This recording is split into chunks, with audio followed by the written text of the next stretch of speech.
की शुरुआत में हम एक लड़की को देखते हैं जिसका नाम मरियम होता है। उसी के पास उसका पति रॉय बैठा हुआ होता है जो फोन पर किसी से बात कर रहा था। और फिलहाल रॉय की हालात अच्छी नहीं थी क्योंकि उसे पैसों की बहुत तंगी थी, इसलिए वे हमेशा गुस्से में रहता है और मरियम पर भी चिल्लाता रहता है। अब हम एक पेंटर को देखते हैं जिसका नाम यूडा होता है। वह अपने घर में बैठा पेंटिंग बना रहा था, लेकिन दिक्कत यह थी कि उसे कुछ समझ नहीं आ रहा था कि आखिर वह पेंटिंग किसकी बनाए। वह परेशान हो जाता है, लेकिन तभी वह अपने घर के बाहर मरियम को देखता है जो कहीं जा रही थी। अब यूडा की नजर उस पर पड़ती है और वह उसका पीछा करने लग जाता है। अब हमें मरियम के पति रॉय को दिखाया जाता है जो एक गैंगस्टर के पास पैसे मांगने के लिए जाता है जिसका नाम ओजी होता है। ओजी बस लोगों को पैसा देने का काम करता था और जब कोई उसका पैसा समय पर वापस नहीं लौटाता और भागने की कोशिश करता तो वह या तो उसे मार डालता या फिर उससे दोगुना पैसा वसूल करता। रॉय ने ओजी से पहले से ही कुछ पैसे उधार ले लिए थे और अब वह और मांग रहा था। रॉय कहता है कि अगर उसका प्रोजेक्ट सफल हो गया तो वह बहुत सारा पैसा कमा लेगा और उसका सारा पैसा वापस लौटा देगा। अब उसकी बातों में आकर वह गैंगस्टर ओजी अपने बॉस के पैसों को भी रॉय को दे देता है। अब हम वापस मरियम को देखते हैं जो अपने घर पहुंच जाती है और साथ ही पीछे पीछे यूडा भी वहां पर आ जाता है। वह मरियम को देखकर उसकी पेंटिंग बनाने लग जाता है क्योंकि वह दिखने में बहुत खूबसूरत थी। लेकिन मरियम यूडा को देख लेती है और उसके पीछे से उसके पास आ जाती है और यूडा से कहती है कि तुम मेरी परमिशन के बिना मेरी पेंटिंग बना रहे हो। तब यूडा मरियम से माफी मांगते हुए कहता है कि वे एक पेंटर है और वह उसकी पेंटिंग के लिए परफेक्ट है, जिसके बाद मरियम उसे पेंटर समझकर माफ कर देती है और यूडा से कहती है कि क्या वह उसकी और उसके पिता की भी पेंटिंग बना सकता है। ये सुनकर यूडा पेंटिंग बनाने के लिए राजी हो जाता है और उससे पूछता है कि कब बनानी है। तब मरियम कहती है कि इसके लिए उसे सबसे पहले अपने पति से इजाजत लेनी पड़ेगी। ये सुनकर यूडा थोड़ा उदास हो जाता है क्योंकि उसे लगा कि मरियम सिंगल है। जब शाम को मरियम का पति घर पर आता है तो मरियम अपने पति से पेंटिंग बनाने के बारे में पूछती है। तब रॉय कहता है कि वैसे भी बहुत पैसों की कमी है और तुम्हें पेंटिंग बनाने की पड़ी है। तब मरियम कहती है कि वे पेंटर पेंटिंग को फ्री में बनाएगा, जिसके बाद रॉय मान जाता है। अब हम अगले दिन मरियम को देखते हैं जो पेंटिंग बनाने के लिए यूडा के घर जाती है। मरियम उसे अपने पिता की आधी तस्वीर देती है और उसे बताती है कि उसके पिता बहुत ही अच्छे इंसान थे और उन्होंने उसे सेल्फ डिफेंस भी सिखाया है। जिसके बाद मरियम कई दिनों तक यूडा के घर जाती है ताकि वे एक अच्छी पेंटिंग बना सकें। अब ऐसे ही एक दिन जब रॉय अपने घर पर फोन कर मेट से मरियम के बारे में पूछता है तो वह कहती है कि मरियम तो पेंटर के साथ है। जिसके बाद रॉय को मरियम पर शक होने लगता है। उसे लगता है कि कहीं वह उसे धोखा तो नहीं दे रही। और जब शाम को रॉय वापस घर आने लगता है तभी गैंगस्टर ओजी के कुछ लोग आते हैं और उसे गाड़ी में डालकर उसके पास ले जाते हैं, जहां अब ओजी रॉय को मारता है और उसे अपने पैसे देने के लिए कहता है। जिसके बाद रॉय अपने पार्टनर को फोन लगाता है और अपने प्रोजेक्ट के बारे में पूछता है, जिस पर रॉय का पार्टनर कहता है कि वह प्रोजेक्ट फेल हो गया है और पुलिस ने छापा मार दिया है। जिसके बाद रॉय घबरा जाता है क्योंकि उसके पैसे डूब चुके थे।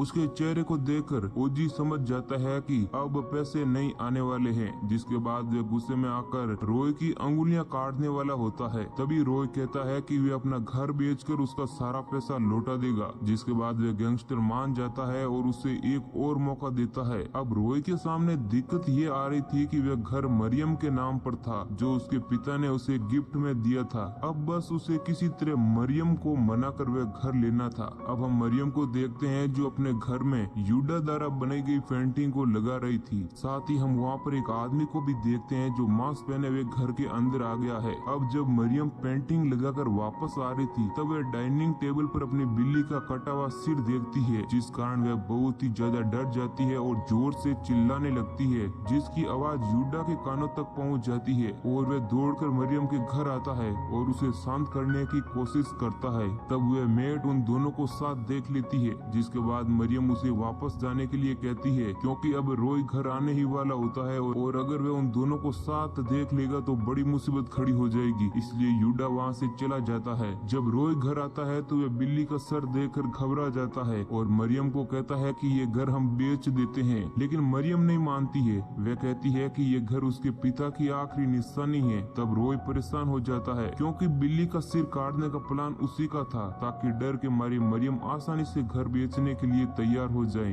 जो कि उसका प्लान अब फेल हो चुका था। अब रॉय उस पर चिल्लाता है और कहता है कि तुम तो बस उस पेंटर के पीछे पागल हो, मेरी तुम्हें कोई परवाह ही नहीं है। यह कहकर वे अपनी गाड़ी लेकर वहाँ से निकल जाता है, जिसके बाद हम उसे अब देखते हैं कि वे फोन पर ओजी से बात कर रहा है और ओजी और वे लोग मिलकर मरियम को मारने का प्लान बनाते हैं, क्योंकि ओजी उससे कहता है कि एक बार मरियम की मौत हो जाए तो घर उसके नाम अपने आप हो जाएगा। अब रॉय मरियम पर गुस्सा तो था ही, और उसे ये भी लग रहा था कि मरियम और उस पेंटर के बीच चक्कर चल रहा है, इसलिए वे अपनी ही वाइफ को मारने का कॉन्ट्रैक्ट उस गैंगस्टर को दे देता है। और फिर वे लोग ऐसा प्लान बनाते हैं ताकि मरियम की मौत का जिम्मेदार वे लोग पेंटर को ठहरा सकें। अब उसके बाद ओजी के आदमी यूडा और मरियम को घर से उठा लेते हैं। अब रात के वक्त जब रॉय सो रहा था, तब उसे मरियम के साथ बिताए हुए पल याद आते हैं, जिसके बाद उसे अपनी गलती का एहसास होता है और वह उस गैंगस्टर को फोन पर कहता है कि वे लोग मरियम के साथ कुछ नहीं करेंगे। लेकिन अब बहुत देर हो चुकी थी। वह गैंगस्टर ओजी बहुत ही बुरा इंसान होता है। वह मरियम को अपने आदमियों को दे देता है, जिसके बाद उसके आदमी मरियम के साथ रेप करने की कोशिश करते हैं। लेकिन मरियम सेल्फ डिफेंस से जानती थी, क्योंकि उसके पिता ने उसे सिखाया था, इसलिए वे अपना बचाव करते हुए वहाँ से भाग जाती है।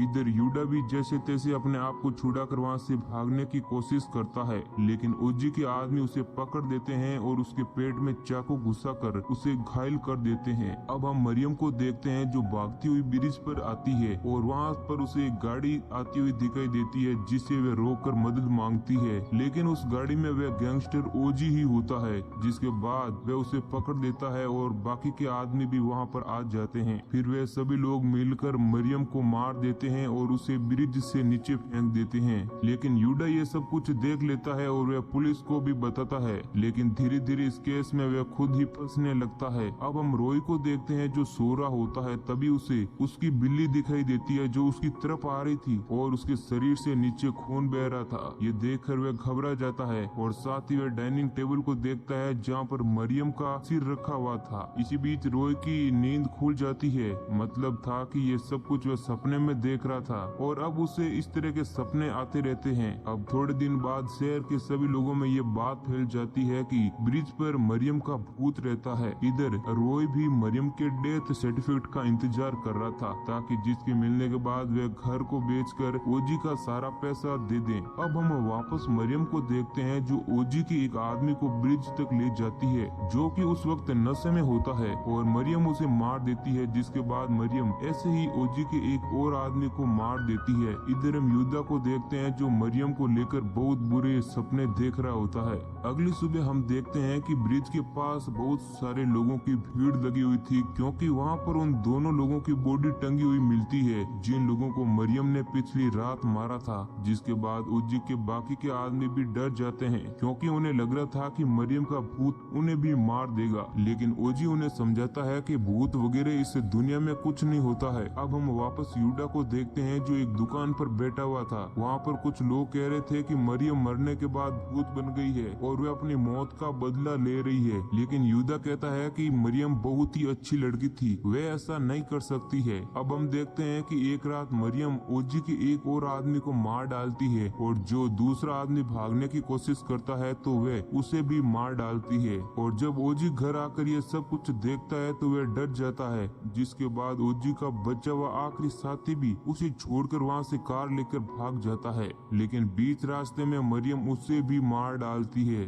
अब ओजी के पास कोई रास्ता नहीं था, इसलिए वह अपनी जान बचाने के लिए दौड़कर यूडा के घर जाता है, क्योंकि उसे लग रहा था कि शायद वह उसके पास रहकर अपनी जान बचा सकता है। यूडा ओजी से कहता है कि अगर तुम्हें अपनी जान बचानी है तो तुम्हें सब कुछ सच सच बताना होगा। तब वह कहता है कि दरअसल मरियम के पति ने ही मरियम को मारने का कॉन्ट्रैक्ट उसे दिया था। यह सुनकर वह शॉक हो जाता है, जिसके बाद यूडा ओजी को अपने घर के अंदर बंद कर रॉय के घर जाता है, जहाँ जाकर वह रॉय को कहता है कि तुम अपना गुनाह कबूल कर लो, नहीं तो उसके साथ बहुत बुरा होगा। लेकिन रॉय जेल जाने से डर रहा था, इसलिए वह घर का सारा सामान तोड़ने लग जाता है और अपनी जान बचाने का झूठा नाटक कर जोर जोर से चिल्लाता है। अब चीखने चिल्लाने की आवाज सुनकर आसपास के लोग आ जाते हैं और वे यूडा को पकड़ लेते हैं, क्योंकि उन्हें लग रहा था कि वह उसे मारने आया था। यूडा उन सभी लोगों को समझाता है कि असली गुनहगार रॉय और ओजी है और उन लोगों को यकीन दिलाने के लिए उन सभी लोगों को अपने घर ले आता है।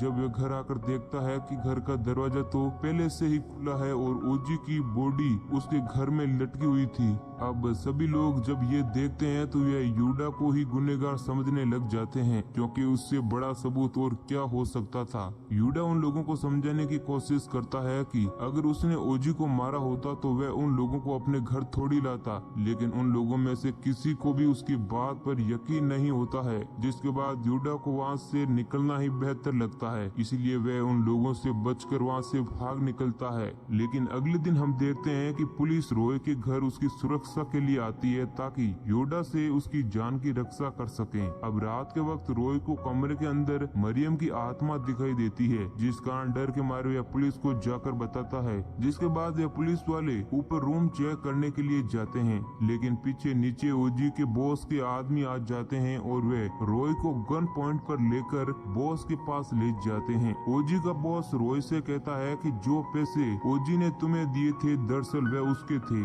इसलिए अब तुम्हें उन पैसों को लौटाना होगा, नहीं तो वह उसके पूरे परिवार को खत्म कर देगा।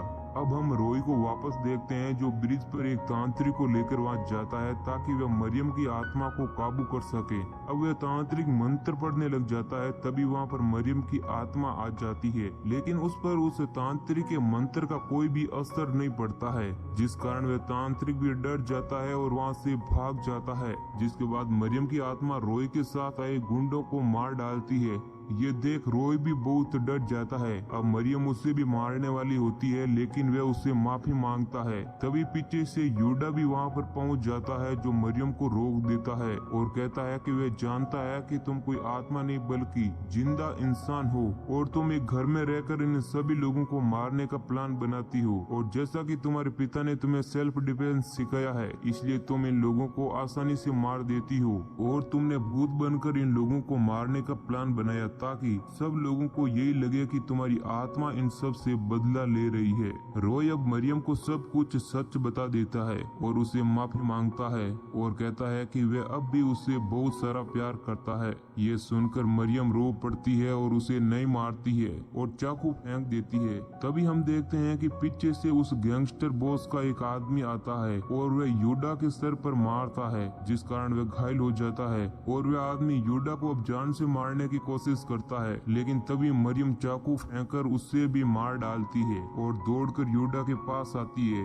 लेकिन पीछे से रॉय आता है और मरियम के पेट में चाकू घुसा देता है और कहता है कि उसे अपने परिवार को बचाने के लिए उसे मारना होगा। ये देख यूडा पास पड़ा पत्थर उठाकर रॉय के सिर को कुचल देता है। अब हम मरियम को देखते हैं जो थोड़े समय बाद दम तोड़ देती है। अब हमें यूडा को दिखाया जाता है जो मरियम की बॉडी को लेकर नदी में बहा देता है और खुद जाकर पुलिस के सामने सरेंडर कर देता है और सजा के तौर पर उसे जेल हो जाती है। अब अंत में हम ओजी के बॉस को देखते हैं जो मरियम के घर पर कब्जा कर लेता है और उसमें रहने लगता है, और साथ ही में हमें पता चलता है कि मरियम मरने के बाद अब सचमुच में भूत बन गई थी और अब वह वापस आकर बॉस और उसके सभी साथियों को मार डालती है। और अब हम मूवी के अंत में देखते हैं कि मरने के बाद वह बॉस भी भूत बन जाता है और ब्रिज से गुजरने वाले लोगों को डराता है, और यहीं पर हमारी मूवी समाप्त हो जाती है।